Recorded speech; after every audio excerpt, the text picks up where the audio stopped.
Russia and China strongly criticized U.S. sanctions placed on Venezuela, with the former pledging to support the beleaguered President Nicolas Maduro. Russian Foreign Minister Sergei Lavrov said Tuesday the sanctions completely undermined confidence in an international financial system that is dominated by the U.S., Russian news agency Interfax reported. Russia is doing everything to support the lawful government of Maduro, Lavrov added, calling U.S.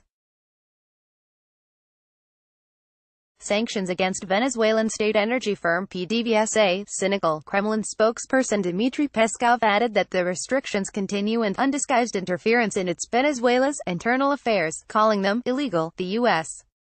administration announced sanctions against the state's dominant energy firm PDVSA on Monday in a bid to damage the socialist dictator, President Nicolas Maduro, who is clinging to power amid a leadership battle.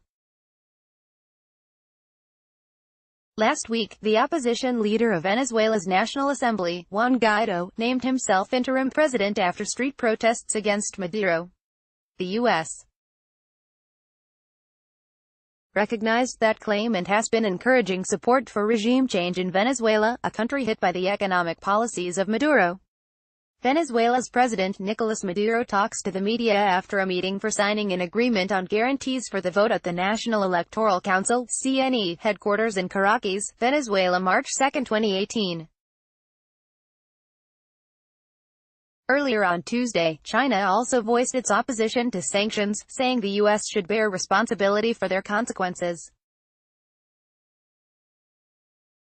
Foreign Ministry spokesman Zheng Shuang said historical experience showed foreign interference only makes situations more complicated, Reuters reported. The relevant country's sanctions on Venezuela will lead to the deterioration of conditions of people's lives, Zheng told a regular news briefing in Beijing, referring to the United States. Both China and Russia have vested interests in the stability and the status quo in Venezuela. China has lent more than $50 billion to Venezuela through oil for loan agreements over the past decade, securing energy supplies for its fast-growing economy, Reuters noted. The news agency calculates that Russia too has lent Venezuela at least $17 billion in loans and credit lines since 2006. In November 2017, Russia agreed to restructure Venezuelan sovereign debt of $3.15 billion, with repayments lasting 10 years. Although PDVSA's debts were not thought to be part of this deal. On Tuesday, Russia's finance ministry said Venezuela is due to pay Russia $100 million in March and that debt servicing problems were possible, Interfax said. Russia is also heavily involved in Venezuela's energy industry, with Russian energy firm Rosneft holding a large stake in a subsidiary of PDVSA. PDVSA used 49.9% of its shares in its U.S. subsidiary Citgo as collateral for loan financing from Russia's majority state-owned Rosneft in 2016. Russia thus stands to suffer from U.S.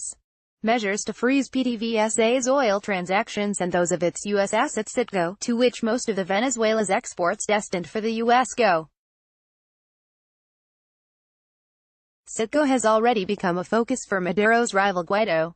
Just ahead of U.S. sanctions Monday, the self-proclaimed interim president ordered Congress to appoint new boards of directors to PDVSA and Citgo.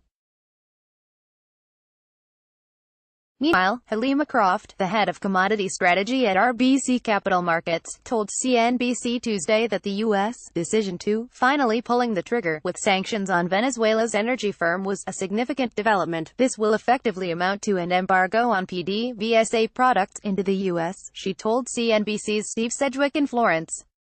It's going to create a lot of confusion for foreign IOCs, international oil companies, and how they deal with a now sanctioned entity, as well as Russia and China's support. Maduro still has the support of the Venezuelan military, which could prove vital to him holding on to power, although a high-profile Venezuelan diplomat to the U.S.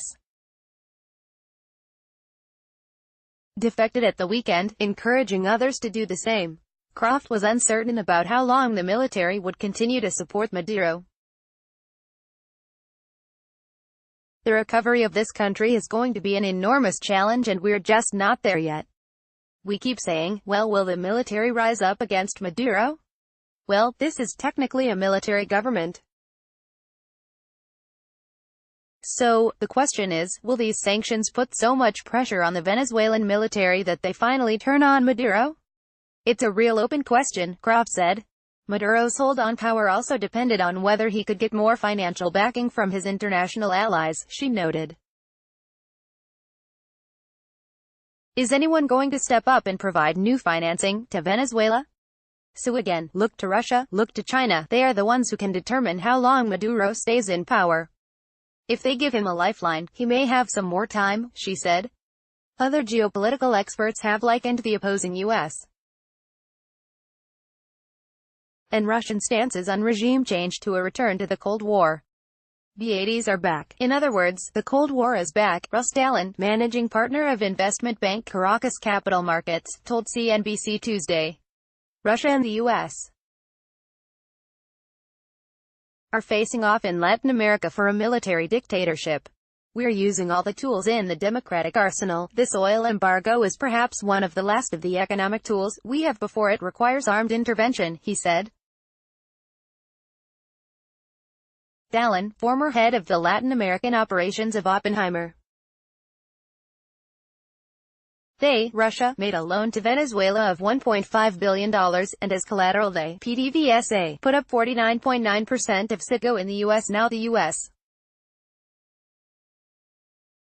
is never going to let Russia have that, and Treasury Secretary Steven Mnuchin has already said that. However, they do have rights to force the sale of the collateral, which would then take it away from the opposition. In Venezuela, Dallin was uncertain whether U.S. sanctions would ultimately lead to Maduro's fall from power. Whether it's going to force him out, it is uncertain. We've had a blockade on Cuba for 60 years and that hasn't worked, so it will hurt them. But oil is a fungible commodity and they will be able to sell it elsewhere, he said.